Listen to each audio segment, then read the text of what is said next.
আসসালামু আলাইকুম রহমতুল্লাহ। বিএনপি যে কী রাজনীতি করে বুঝতে বড় কষ্ট হয়। প্রথমে ডক্টর ইউনূসরে হজম বা সহ্য করতে পারছিল না, যে নির্বাচন দেবে না তালবাহানা করছিল। পরে এক পর্যায়ে যে ডক্টর ইউনূসের যখন তারেক রহমানের সাথে বৈঠক হয়, তারপর থেকে বিএনপি সুর পাল্টে গিয়েছে। একেবারে মানে যাতাই করার ডক্টর ইউনূসকে রায় দিয়ে দিছে, মনে হয় এরকম যে সব ধরনের সাপোর্ট আছে। এখন পরবর্তীতে আবার যখন নির্বাচনের রোডম্যাপ ঘোষণা করে না আবারও এক পর্যায়ে যে বিরোধিতা শুরু করে। পরে রোডম্যাপ ঘোষণা করলো, এরপরে আবারও যেন এখন টিকিট দিয়ে দিছে, যা তাই করো, কোনো ব্যাপার না, সময় মতো নির্বাচন দিও। এবং আপনার যাদেরকে পদত্যাগের জন্য এক সময় উত্তাল হয়ে ওঠে মাঠ, তাদের সাথেই বরাবর বৈঠকে বসে। তারা আবার বলছে যে অমুকের বিরুদ্ধে আসিফ মাহমুদ সজীব ভুঁইয়া, আসিফ নজরুল, তারপর ডক্টর খলিলুর রহমান, এদের বিরুদ্ধে কত ত্রুটি বিচ্ছুতি বা কত দুর্নীতির কথা তারা বলেছে।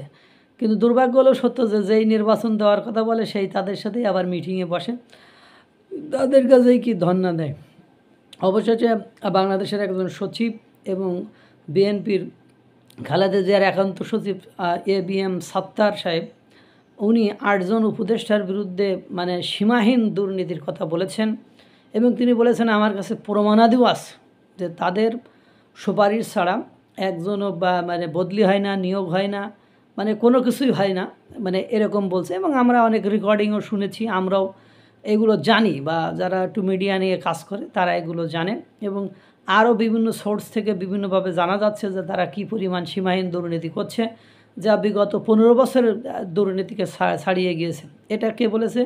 বিএনপির একান্ত, খালেদা জিয়ার একান্ত সচিব ABM সাত্তার সাহেব।